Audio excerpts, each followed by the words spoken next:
Hello everyone, आज हम पढ़ने जा रहे हैं फिजिक्स का chapter number 1 units and measurements.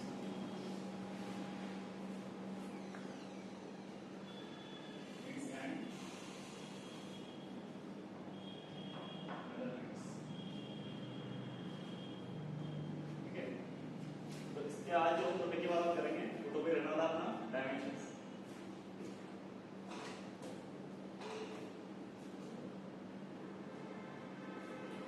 Dimensions basically physical dimensions, तो अपन को कोई भी फिजिकल क्वांटिटी जो दी हुई है उसका जो फंडामेंटल क्वांटिटीज का क्या रिलेशन है अपन को ये बताती है dimensions in the form of powers.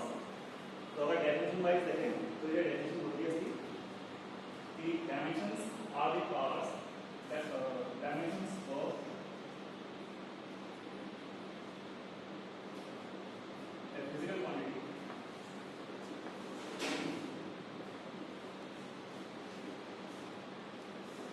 are bars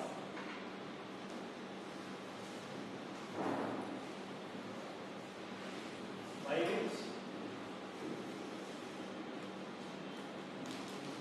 the fundamental quantity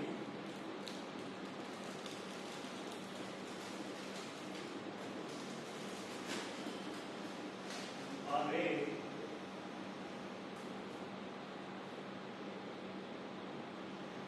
to represent that physical quantity।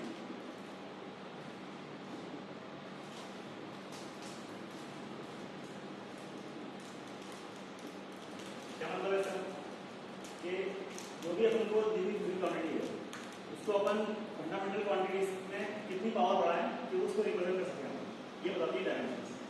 तो डायमेंशंस ऑफ फिजिकल क्वांटिटी आती है पावर्स, जो पावर हम लगाते हैं फंडामेंटल क्वांटिटीज को to represent that physical quantity, इसको बोलते हैं डायमेंशंस। तो जो फंडामेंटल क्वांटिटी अपन को याद है कि 7 फंडामेंटल क्वांटिटी होती है। तो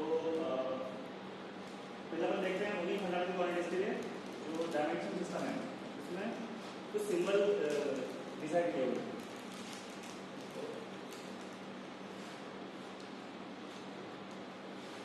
डायमेंशंस ऑफ फंडामेंटल क्वांटिटीज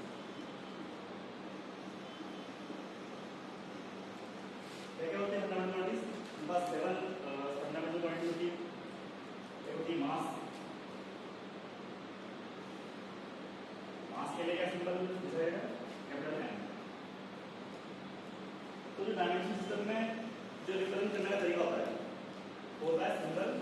तो सिंबल को स्क्वायर ब्रैकेट में इस तरह से डायमेंशन सिस्टम में अपन डायमेंशन रिप्रेजेंट करते हैं। ठीक है, तो पहली फंडामेंटल क्वांटिटी थी मास, सेकंड फंडामेंटल क्वांटिटी क्या थी? लेंथ। इसके लिए सिंबल होता है एल। ठीक है, थर्ड फंडामेंटल क्वांटिटी क्या थी? टाइम। इसका सिंबल होता है टी, सिंपली टाइम से टी ले जाते हैं।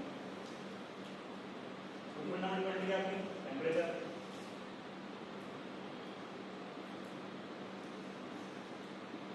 टेम्परेचर के केल्विन से क्या ले लेते हैं, या कभी कभी इसको थीटा से भी रिप्रेजेंट किया जाता है। ओके, तो फिफ्थ फंडामेंटल क्वांटिटी क्या है? Electric current.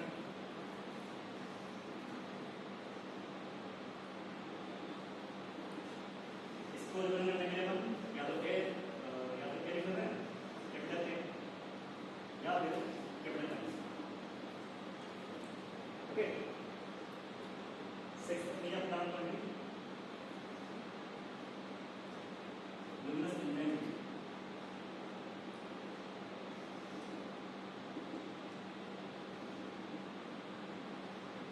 इसको सिंबल क्या होता है? इसकी यूनिट क्या थी? luminous intensity की कैंडल है। तो सीडी से इसको रिप्रेजेंट किया था। तो साथ ही क्या है फंडामेंटल क्वांटिटी मास हो गई, लेकिन time amount of substance.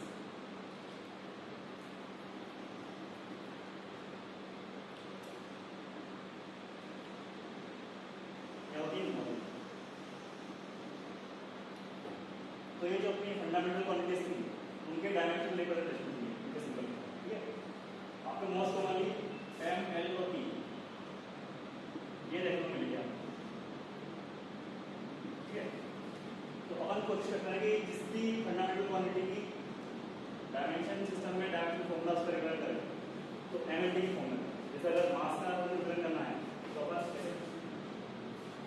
M L zero, ऐसे अगर लेंथ करना है तो लेंथ में कितना है एम जीरो एल वन इस तरह से। तो चलो कुछ और फिजिकल क्वांटिटीज की देख लेते हैं जो डेराइव्ड क्वांटिटीज की। ये तो अपनी फंडामेंटल क्वांटिटीज थी, उनके सिंबल थे और उनका रिजल्ट था।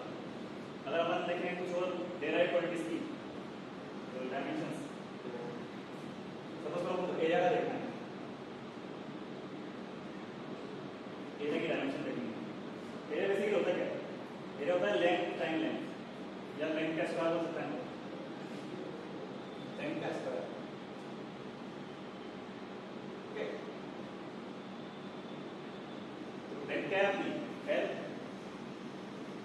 लेंथ के लिए सिंबल क्या रहता है अपना एल का डायमेंशन सिस्टम में, तो बस सिंबल लिख दूंगा ना एल, उसको ब्रैकेट में क्लोज कर दो। ठीक है, स्टैंडर्ड फॉर्म में कैसे लिख सकते हैं इसको? M0 L easy. ओके, इसी तरह अगर वॉल्यूम का आपको डिफाइन करना है डायमेंशन फॉर्मूला, वॉल्यूम क्या होता है? Length cube, length power three, length power three, length क्या है? L L3, इसको रिप्रेजेंट करना है अगर स्टैंडर्ड फॉर्मूला तो लिख सकते हैं M0 L3 0। ठीक है, वेलोसिटी क्या होगा? वेलोसिटी क्या होती है? Velocity displacement per unit time. ठीक है, यूनिट्स देखते जाओ, displacement per unit time, displacement किस होती है? लेंथ में, यानी ये क्या है तो length divide by time,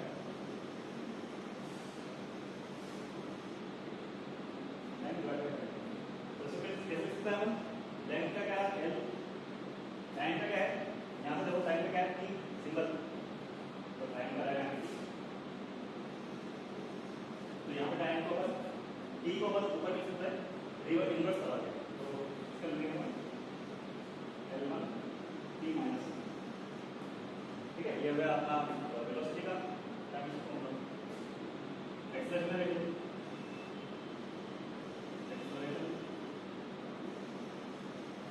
acceleration क्या होता है? Change in velocity upon change in time, और वेलोसिटी का क्या था अपना? Length by time, length divide by time. यहाँ से टाइम आ जाएगा, तो क्या हुआ है? Length divide by time square, time और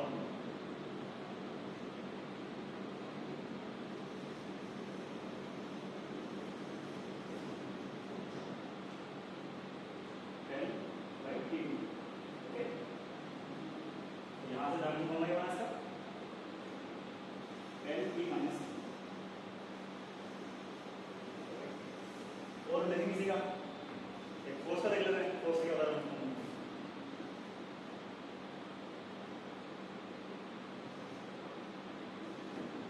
न्यूटन सेकंड लॉ से जो रिलेशन होती है फोर्स इक्वल m है, वहां से देखो मास टाइम्स एक्सेलरेशन।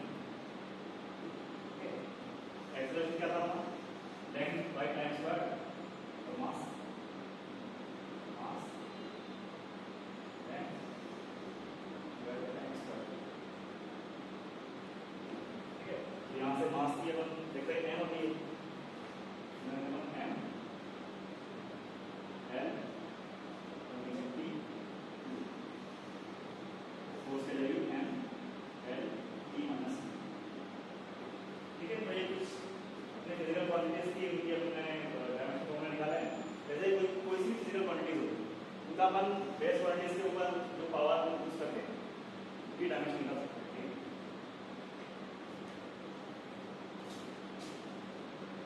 अपन ने डायमेंशन तो निकाल ली, डायमेंशन एनालिसिस किया, इसको अप्लाई कहाँ पे करना है? तो ये अपन देखने वाले हैं applications of dimension analysis.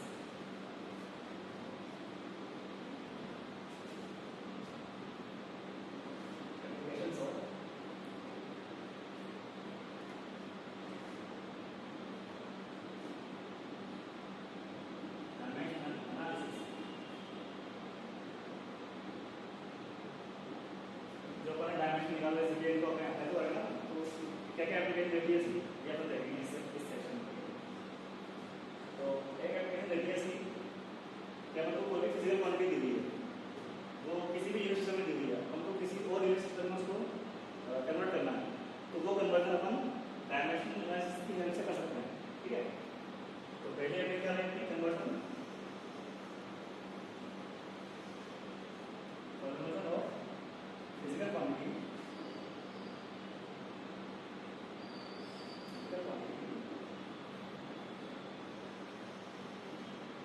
from one system to next,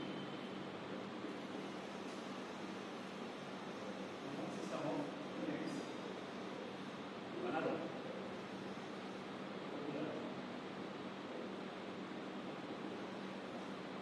अब ये एक रूल फॉलो करता है, ये अपना एप्लीकेशन है ना, ये एक रूल को फॉलो करती है। तो वो रूल ये कहता है कि अपन को जब कोई भी फिजिकल क्वांटिटी की मेजरमेंट दी रहती है या कोई फिजिकल क्वांटिटी का मैग्नीट्यूड दिया जाता है, तो वो दो पार्ट एन फॉर यूनिट फॉर्म होता है, जहाँ पे एन क्या होता है, एन होता है न्यूमेरिकल वैल्यू की। ठीक है, तो यू क्या होता है यहाँ पे यू की यूनिट। तो रूल ये कहता है कि एन यू जो है वो कांस्टेंट होना चाहिए किसी भी दी हुई यूनिट की मेजरमेंट के लिए, या फिर किसी भी दी हुई यूनिट की जो मैग्नीट्यूड होता है वो मैग्नीट्यूड की मैग्नीट्यूड कांस्टेंट होना चाहिए, यानी मैग्नीट्यूड कांस्टेंट होना चाहिए किसी भी फिजिकल क्वांटिटी। तो इसका मतलब क्या हुआ, पहला वन किसी एक यूनिट सिस्टम में किसी फिजिकल क्वांटिटी को n1 u1 से अलग रिप्रेजेंट कर रहे हैं, और दूसरे सिस्टम में अगर n2 u2 से रिप्रेजेंट कर रहे हैं उसको, तो उनका हमेशा प्रोडक्ट इक्वल होगा। ठीक है, तो यही रूल फॉलो करते हुए हम यहाँ पे अप्लाई करेंगे।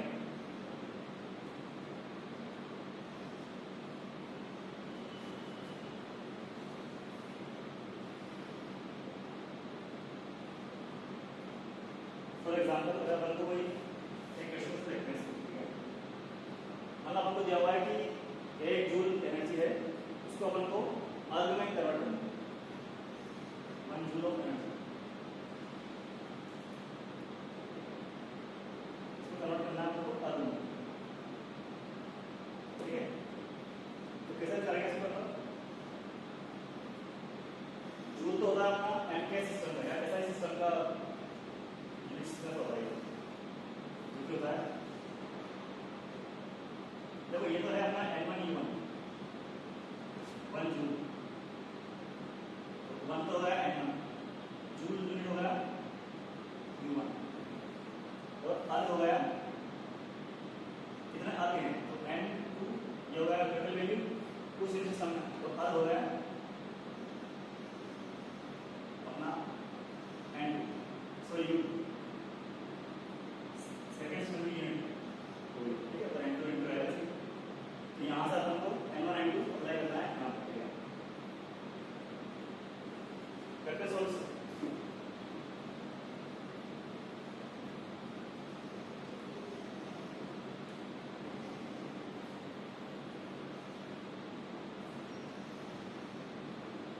तो 1 जूल क्या होता है,